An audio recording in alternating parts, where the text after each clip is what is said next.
Assalamualaikum warahmatullahi wabarakatuh. Pada hari ini, Bu Rita akan menyampaikan tentang getaran, gelombang, dan bunyi.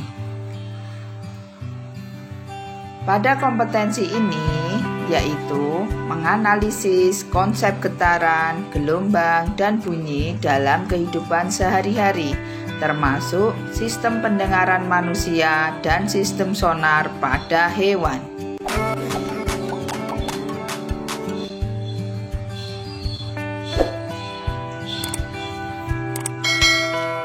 Kita mulai satu persatu. Getaran, gelombang, dan bunyi. Getaran. Perhatikan gambar di samping ini. Benda dikatakan bergetar jika benda bergerak bolak-balik secara teratur melalui titik kesetimbangan. Nah, apa yang dimaksud dengan amplitudo? Amplitudo adalah simpangan getaran paling besar. Jika pada gambar, simpangan yang terbesar adalah antara B menuju A atau B menuju C. Periode atau T adalah waktu yang diperlukan untuk melakukan satu kali getaran. Rumusnya adalah T besar sama dengan T per N. Sedangkan frekuensi adalah banyaknya getaran setiap satuan waktu atau sekon. Dengan rumus F sama dengan N per T. Sehingga diperoleh satu kali getaran adalah dari A ke B, B ke C, C ke B, dan B ke A. Contoh getaran. Nah, di gambar kali ini adalah contoh getaran, yaitu senar gawe yang dipetik, angklung yang digetarkan, ataupun alat musik kecapi yang dipetik, kendang, tifa, maupun alat musik yang lain. Selanjutnya adalah gelombang. Gelombang adalah getaran yang merambat. Berdasarkan energinya, gelombang dibagi menjadi dua, yaitu gelombang mekanik. Gelombang mekanik adalah gelombang yang memerlukan medium. Contohnya gelombang tali, gelombang air, dan gelombang bunyi. Sedangkan yang kedua adalah gelombang elektromagnetik. Gelombang elektromagnetik adalah gelombang yang tidak memerlukan medium, yaitu gelombang radio, gelombang cahaya, dan gelombang radar. Berdasarkan arah rambat dan arah getarnya, gelombang dibagi menjadi dua, yaitu gelombang transversal dan gelombang longitudinal. Gelombang transversal adalah gelombang yang merambat yang arah rambatannya tegak lurus dengan arah getarannya. Sehingga dalam satu kali gelombang itu adalah adanya satu gunung dan satu lembah. Berarti pada gambar mulai dari A ke B, kemudian B ke C, C ke D, dan D ke E. Sedangkan gelombang longitudinal adalah gelombang yang memiliki arah rambat sejajar dengan arah getarnya. Sehingga dalam satu kali getaran itu adalah satu rapatan dan satu renggangan. Nah, ada hubungan antara panjang gelombang, frekuensi, cepat rambat gelombang, dan periode. Jarak yang ditempuh oleh gelombang dalam satu sekon disebut cepat rambat gelombang. Sedangkan kecepatan adalah perpindahan dibagi waktu. Sehingga diperoleh rumus bahwa V sama dengan S per T. dan V sama dengan lambda kali F. Sedangkan F sama dengan 1/T.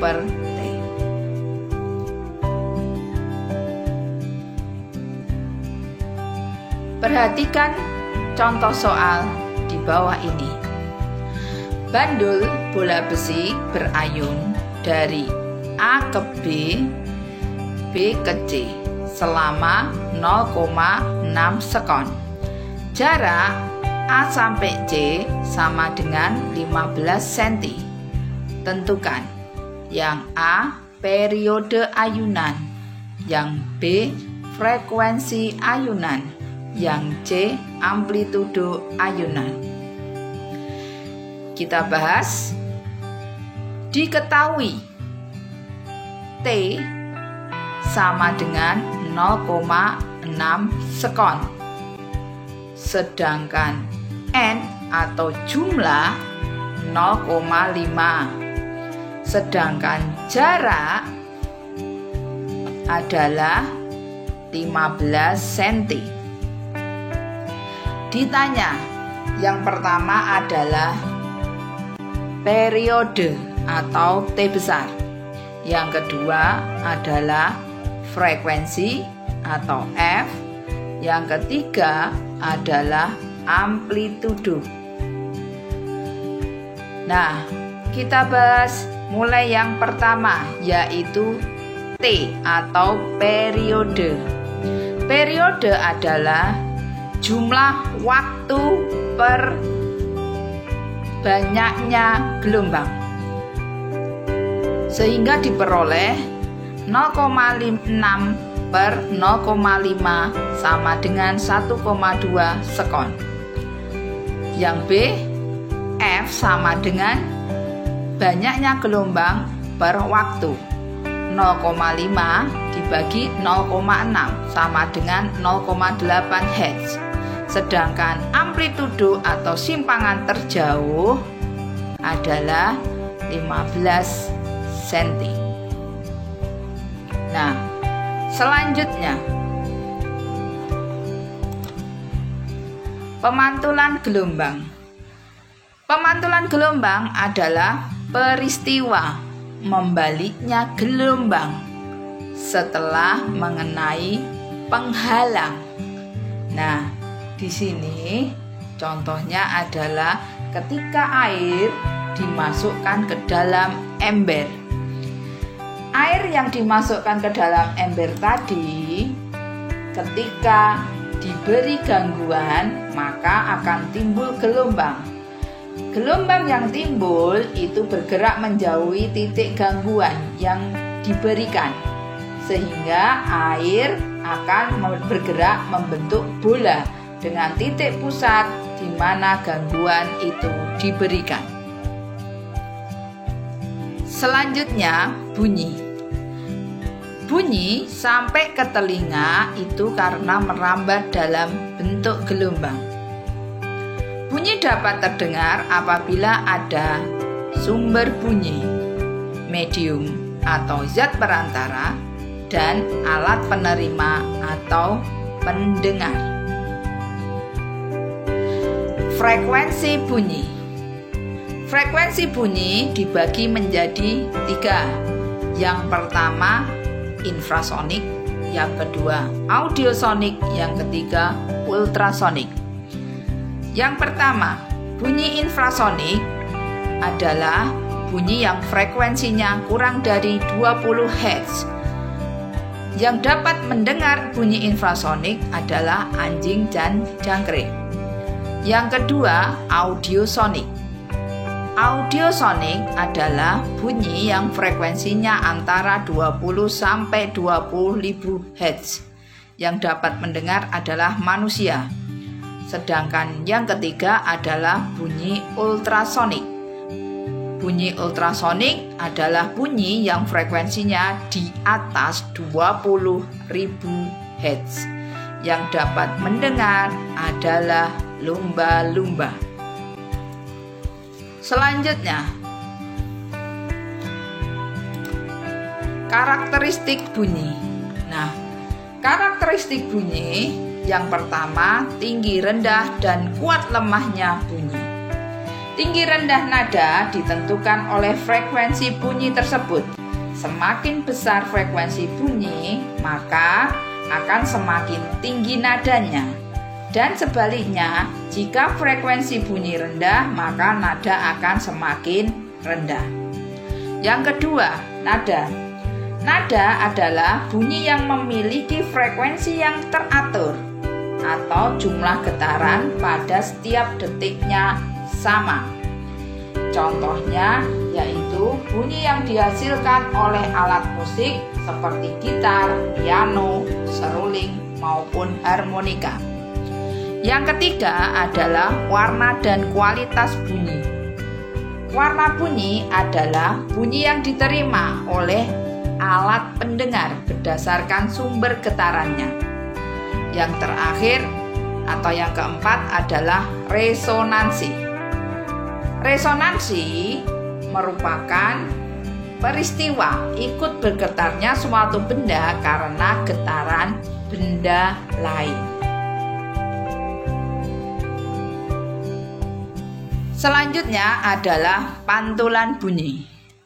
Pantulan bunyi yang pertama yaitu bunyi pantul yang memperkuat bunyi asli. Apabila kita berbicara dalam ruangan yang kecil, maka suara akan terdengar lebih keras dibanding dengan berbicara di ruang terbuka. Karena disebabkan jarak sumber bunyi dan dinding pemantul berdekatan, sehingga selang waktu antara bunyi asli dan bunyi pantul sangat kecil. Yang kedua adalah gaung.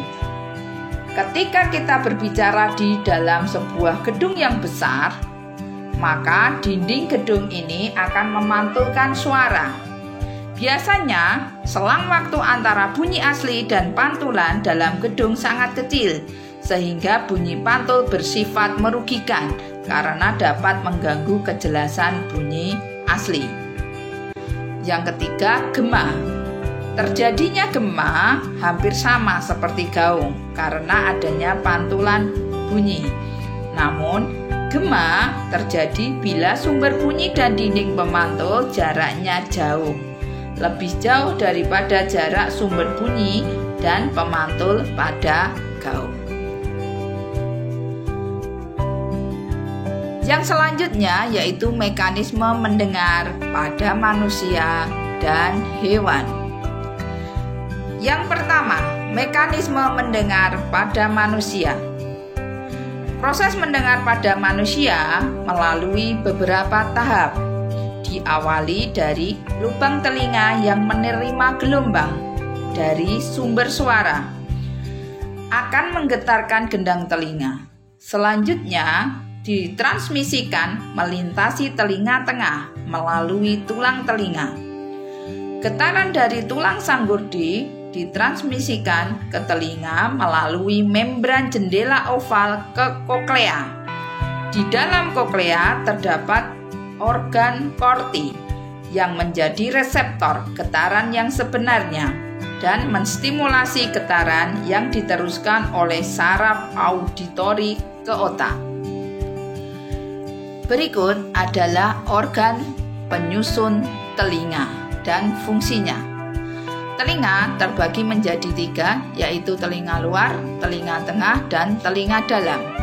Telinga luar terdapat daun telinga untuk membantu mengkonsentrasikan gelombang suara dan saluran auditori atau liang telinga. Yang kedua, telinga tengah terdapat membran timpani atau gendang telinga yang berfungsi meneruskan vibrasi ke osikula. Sedangkan tulang martil, tulang landasan, dan tulang sanggurdi meneruskan vibrasi ke jendela oval. Yang ketiga, pembuluh eustasius. Fungsinya menyeimbangkan tekanan udara antara telinga tengah dan lingkungan. Bagian penyusun telinga yang ketiga adalah telinga dalam.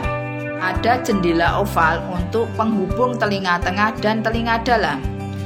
jendela melingkar sebagai reseptor suara, koklea atau rumah siput sebagai reseptor untuk gerakan kepala, saluran semisirkuler dan utriculus sebagai reseptor gravitasi, membran basiler meneruskan vibrasi, organ korti sebagai tempat terdapatnya sel reseptor suara yang berbentuk rambut. Yang terakhir, membran tektorial untuk meneruskan vibrasi ke organ korti. Kemudian, pendengaran pada hewan.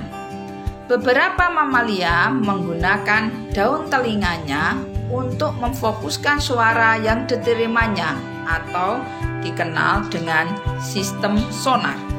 Sistem sonar adalah sistem yang digunakan untuk mendeteksi tempat dalam melakukan pergerakan dengan deteksi suara frekuensi tinggi. Yang terakhir, aplikasi getaran dan gelombang dalam teknologi. Nomor 1, USG. USG merupakan teknik pencitraan untuk diagnosis menggunakan gelombang ultrasonik. 2. Sonar untuk menentukan kedalaman dasar laut dengan memancarkan bunyi ke dalam air. 3. Terapi ultrasonik menggunakan gelombang ultrasonik untuk keperluan medis. 4. Pembersih ultrasonik untuk membersihkan perhiasan, lensa, jam tangan, dan alat bedah. 5. Sonifikasi pemberian energi gelombang ultrasonik pada suatu bahan sehingga dapat dipecah menjadi bagian yang kecil. Yang keenam, pengujian ultrasonik. Teknik pengujian berdasarkan penyaluran gelombang ultrasonik pada objek dan diamati. Demikian tadi yang dapat saya sampaikan. Terima kasih atas perhatiannya. Jangan lupa like and subscribe. Wassalamualaikum warahmatullahi wabarakatuh.